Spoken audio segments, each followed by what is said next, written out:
नमस्कार मित्रों, जैसे कि आप सबको पता है कि हम लोग वर्णमाला पढ़ रहे हैं। इसके पहली क्लास में हम लोगों ने वर्णमाला के संबंधित सारे महत्वपूर्ण सवालों को कर लिया है। आज कुछ सवाल बचे हुए हैं, उनको हम देखते हैं। हमारे एग्जाम में जो सवाल बनता है, विदेशी से आगत ध्वनियां। कभी कभी एग्जामों में सवाल करता है कि विदेशों से आगत ध्वनियां हैं, इनमें से है। तो आप लोग ध्यान दीजिए, विदेशी जो ध्वनियां हैं वो आ है, का है, खा है, गा है, जा है और आ है। ठीक है, आ, का, खा, गा, जा, पा। और एक चीज और आप ध्यान दीजिएगा, ये विदेशी जो ध्वनियां आई हैं, आप लोग इन चिन्ह को ही पहचानिए। आ के नीचे देखिए बिंदी लगा हुआ है, का के नीचे बिंदी, खा, गा, जा, पा, इन सब के नीचे बिंदी रहेगा। ये पहचान है, ठीक है। हालांकि आ का ऐसे रहेगा, लेकिन जो बिंदी रहेगा वही माना जाएगा विदेशी से आगत ध्वनियां। ठीक है, तो इतनी जो ध्वनियां हैं वो विदेशी से आई हुई हैं। एक इम्पोर्टेंट सवाल बनता है, विकल्प में ऐसे आता है, आगत ध्वनियां हैं, कुछ अपने व्यंजन दे दिया जाएगा, ठीक है, उसमें से जा, हा दे दिया जाएगा और इसी तरह से सारे व्यंजन दिए जाएंगे। तो आगत अगर ध्वनियों की बात की जाए तो जा और भा भी आगत ध्वनि होती है। ठीक है, आगत ध्वनियां जा और भा भी होती है। एक चीज, दूसरी चीज, जो चांद की बिंदी होती है ये भी विदेशी यानी कि अंग्रेजी ध्वनियां ये कहलाती हैं। यानी विदेशी श्रेणी में ये भी है, लेकिन इसको हम लोग अंग्रेजी ध्वनियां मानी जाती हैं। ये जो चंद्र की बिंदी होती है। ठीक है, आज हम लोग लेक्चर 2 पढ़ रहे हैं। वर्णमाला का भाग 1 ज्ञान की खोज चैनल पे लोड है, आप लोग उसको देख लीजिएगा। इतनी बातें समझ में आ गई। आइए अब हम लोग स्वर पे चर्चा करते हैं। पिछली क्लास में भी हमने आपको बताया था स्वर क्या है। स्वर स्वतंत्र रूप से बोले जाने वाले क्या होते हैं, वर्ण होते हैं। यानी वो बिना किसी की सहायता से स्वतंत्र रूप से उच्चारित किए जाते हैं, उन्हें स्वर कहा जाता है। ठीक है, तो देखिए, स्वतंत्र रूप से बोले जाने वाले वर्ण, स्वतंत्र रूप से बोले जाने वाले वर्ण स्वर कहलाते हैं, जिनकी संख्या कितना है, 13 है। हमने आपको बताया था उस क्लास में। ठीक है, जिनकी संख्या कितनी है, 13 है। उच्चारण की दृष्टि से देखिए, एक होता है लेखन की दृष्टि से, एक होता है उच्चारण की दृष्टि से। तो हमने उस क्लास में अच्छे से एक्सप्लेन किया है, रीएक्सप्लेन करने की जरूरत नहीं है। तो स्वतंत्र उच्चारण की दृष्टि से इनमें केवल 10 ही स्वर होते हैं। उच्चारण की दृष्टि से 10 ही स्वर होते हैं। कौन कौन से? आ, इ, उ, ए, ऐ, ओ, औ। ठीक है, उच्चारण की दृष्टि से 10 स्वर होते हैं। बाकी कितने होते हैं? लेखन की दृष्टि से 13 होते हैं। ठीक है, स्वरों की संख्या कितनी होती है? 13 होती है और उच्चारण की दृष्टि से 10 होती है। ठीक है, अगले क्लास में हमने आपको अयोगवाद 2 बताया था, अंग आ, है ना। तो उसको आप लोग ध्यान रखिएगा। अयोगवाद पूछा जाता है, जो चीजें हमको लगता है आसान है, ये तो मुझे आ ही जाएगा, वही चीजें एग्जामिनर वही पकड़ता है। जो आपको पढ़ने में बोरियस लगे, जो क्लास आपको पढ़ने में बोरियस लगे, वही चीजें घुमा के एग्जामिनर हमसे पूछता है, हम नहीं बता पाते हैं। यही हमने आपको बताया, वर्णमाला के चैप्टर से 5 से 7 सवाल। भाई अगर वर्णमाला इसमें आप पढ़ोगे, संस्कृत प्रत्याहार पढ़ोगे, तो वो उच्चारण, जो ध्वनि के उच्चारण जो होता है, कंठ के उच्चारण के हिसाब से देखा जाए कि कोई भी स्वर या व्यंजन, ठीक है, यानी कि व्यंजन जो होते हैं, स्वर जो होते हैं, कहाँ से उच्चारित होते हैं, कंठ के किस भाग से निकलते हैं, ध्वनि किस ध्वनि से कहाँ से बन के निकलते हैं, हमसे पूछा जाता है। तो जो चीजें हमको वर्णमाला में कठिन लगती हैं, वही चीजें वही से घुमा के सवाल एग्जामिनर पूछता है। आइए आगे हम लोग पढ़ते हैं स्वरों का वर्गीकरण। ठीक है, हम लोग पढ़ते हैं स्वरों का वर्गीकरण मात्रा उच्चारण काल के आधार पर, ठीक है। स्वरों का वर्गीकरण करेंगे मात्रा उच्चारण के आधार पर। मैं आपको बता दूं कि जो स्वर हमने पढ़ा है इसके लगभग 6 भागों में इसका वर्गीकरण हुआ है। कितने भागों में? 6 भागों में हुआ है। लेकिन जहां से एग्जाम में सवाल आने के चांसेस बनते हैं वहीं से हम आपको बता रहे हैं, ठीक है। स्वरों का जो वर्गीकरण किया गया है आपको पता है, मात्रा के आधार पर हम इसको भी पढ़ने जा रहे हैं। वर्गीकरण जो है ये हमारा मात्रा के उच्चारण काल के आधार पर हम इसको देखेंगे। तो स्वर का मात्रा के आधार पर नंबर 1 ह्रस्व स्वर होता है, ठीक है। दूसरा दीर्घ स्वर होता है, तीसरा प्लुत स्वर होता है। एग्जाम में पूछा जाता है मात्रा उच्चारण के आधार पर स्वरों को कितने भागों में बांटा गया है, तो 3 भागों में बांटा गया है, ह्रस्व स्वर, दीर्घ स्वर और प्लुत स्वर, ठीक है। ह्रस्व स्वर से क्या मतलब होता है? इसके उच्चारण में, यानी कि ह्रस्व स्वर जो होता है इसके उच्चारण में कम समय, यानी कि 1 मात्रा का समय लगता है, उसे ह्रस्व स्वर कहते हैं। ह्रस्व स्वर जिसको पढ़ने में, जिसके उच्चारण करने में कम समय लगता है, यानी कि 1 मात्रा का समय लगता है, उसे ह्रस्व स्वर कहते हैं। जैसे आप पढ़िए मेरे साथ, आ ई उ, तो इसमें क्या है? आ ई उ, आ ई उ, है ना। तो इसमें 1 मात्रा का समय लगता है, आ ई उ, ठीक। अब ये हमारा ह्रस्व हो गया। दीर्घ पे आते हैं, इसमें क्या होता है? इसके दीर्घ वाले में, इसके उच्चारण काल में, इसके उच्चारण में ह्रस्व स्वर से 2 मात्रा, यानी कि इससे ह्रस्व स्वर से ज्यादा समय लगता है। इसमें 2 मात्रा का उपयोग होता है। ह्रस्व स्वर से इसमें ज्यादा समय लगता है उच्चारण करने में, इसमें 2 मात्रा का उपयोग होता है। दीर्घ, इसीलिए इसको दीर्घ बड़ा कहा जाता है। एग्जाम्पल में बोले आ ई उ, जैसे हम लोग पढ़ते नहीं है, आ ई उ ऊ, देखिए इसमें हमने पढ़ा आ, 2 लग रहा है ना, इसमें कम समय लग रहा है। ह्रस्व में कम लग रहा है, 1 मात्रा का जो है समय लगता है, और इसमें आ ई उ ऊ ए तो इसमें 2 मात्रा का समय लगता है, ठीक है। फिर पहला हमने ह्रस्व पढ़ा, दूसरा दीर्घ पढ़ा और तीसरा प्लुत पढ़ेंगे। तो प्लुत में क्या होता है?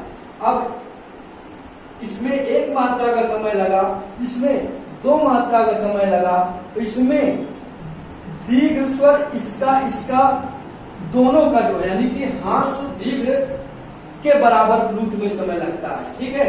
इसमें दीर्घ स्वर से भी ज्यादा समय लगता है, ठीक है। इसके उच्चारण काल में दीर्घ से भी ज्यादा समय लगता है। जैसे किसी को पुकारा जाए, क्या, जैसे हम लोग बोलते हैं ओ, तो जो गूंज रहा है आवाज ओ, है ना, तो जो समय लग रहा है, ये देखिए उसका चिन्ह यही है। आप लोग देखते होंगे ओम में से जैसे ओम बना रहता है, तो ऐसे है ना, ये ऐसे से बना रहता है ना। जैसे सरगम होता है, गाना वाना गाते हैं आप लोग, जैसे सरगम रहता है तो जैसे सा, है ना, तो इस तरह से जैसे ये लिखा है, गांव में लोग बुलाते हैं रमुआ रमुआ ऐसे बोलते हैं ना, तो वो जो मात्रा लगता है प्लुत स्वर, यानी कि उसमें हमारा ह्रस्व में 1 मात्रा, दीर्घ में 2 मात्रा और प्लुत में कितने मात्रा लगते हैं? उसमें जो है दीर्घ स्वर से भी ज्यादा समय लगता है, ठीक है। दीर्घ से भी ज्यादा समय इसमें लगता है, प्लुत में लगता है।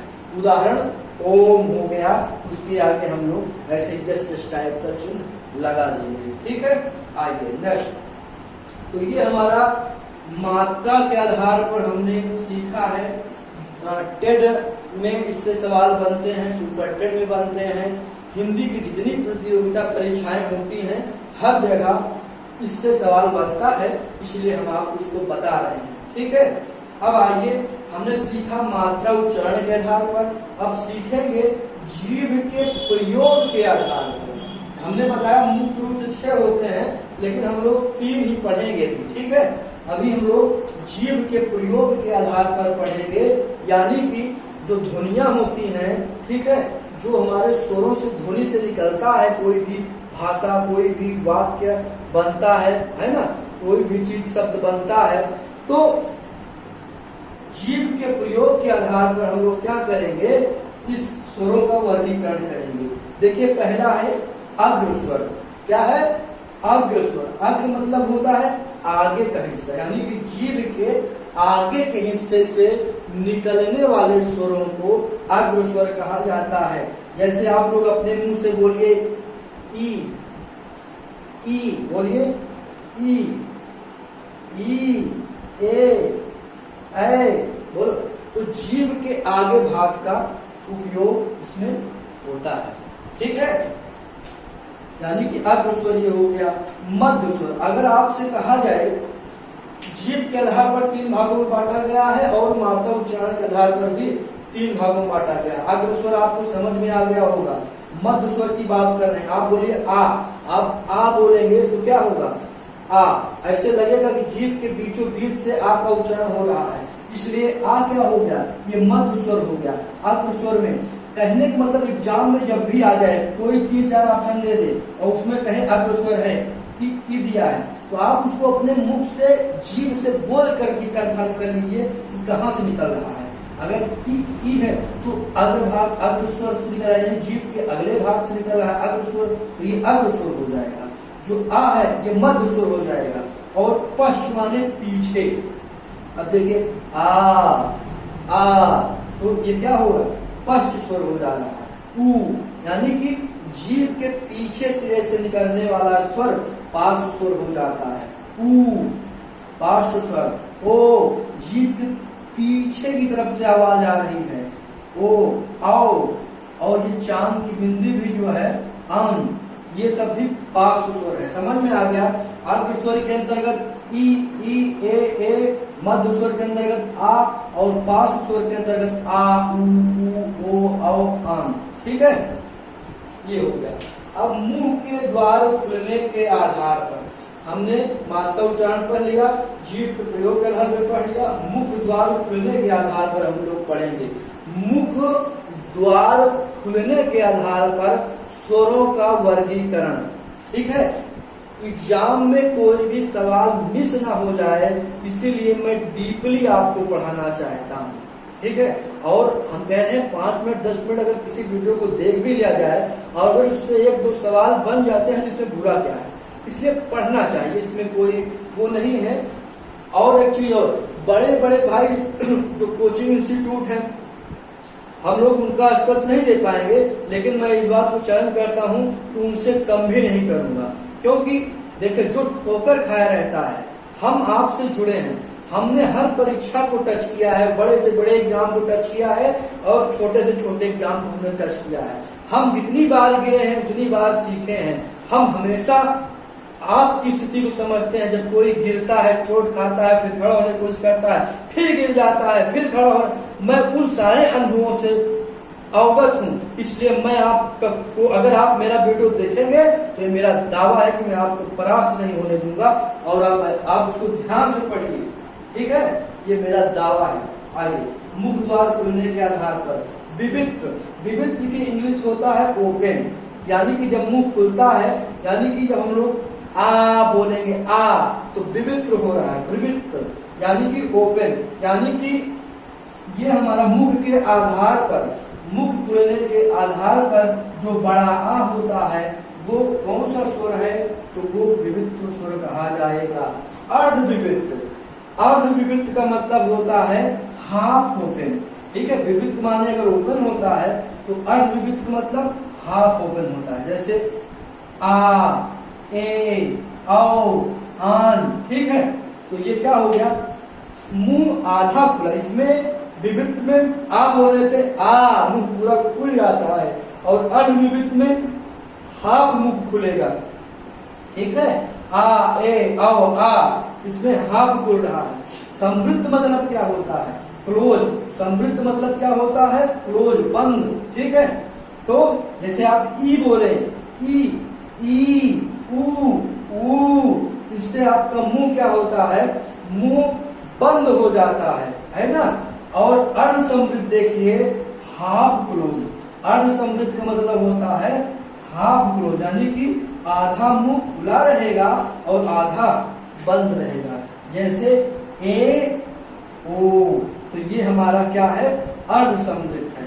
ए ओ क्या है, अर्ध समृद्ध है। तो यहाँ पर जो सवाल बनते हैं मित्रों, सवाल यही बनता है, जैसे आपसे सवाल कुछ आगत स्वर है तो आप जाफा को बनाइए, विदेशी स्वर है, इसमें से जो भी विदेशी स्वर जाफा है, ये है, एग्जाम में आया है इसलिए मैंने यहाँ पे लिख दिया है। ये सब विदेशी स्वर, आगत स्वर, ये सब कहलाते हैं। अगर आपके सवाल में यहाँ से उठाता है कि आगत स्वर इनमें से है, तो इसमें जो रहेगा उसको आप कर दीजिएगा, ठीक है। बाकी सारी चीजें मैं आशा करता हूँ आपको समझ में आया होगा। हाँ, उच्चारण काल के आधार पर 3 भाग में बांटा गया है, हास्य स्वर, दीर्घ स्वर और प्लुत स्वर।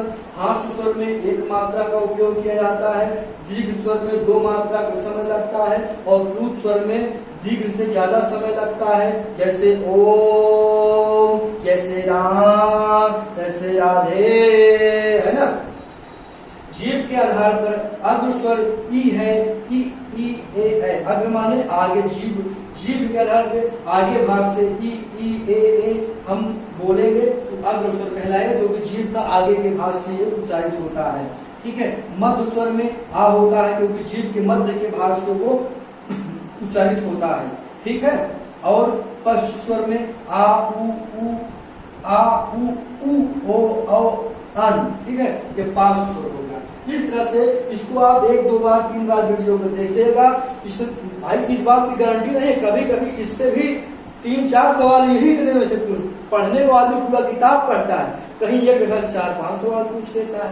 जहां आदमी ध्यान है, तो जहां पे आप लोग ध्यान नहीं देंगे वहीं पे हम आपको ध्यान दिलवाने की कोशिश करेंगे। तो ये रहा आज का क्लास। नेक्स्ट क्लास में फिर हम आपसे मिलेंगे। आज के लिए इतना ही, धन्यवाद।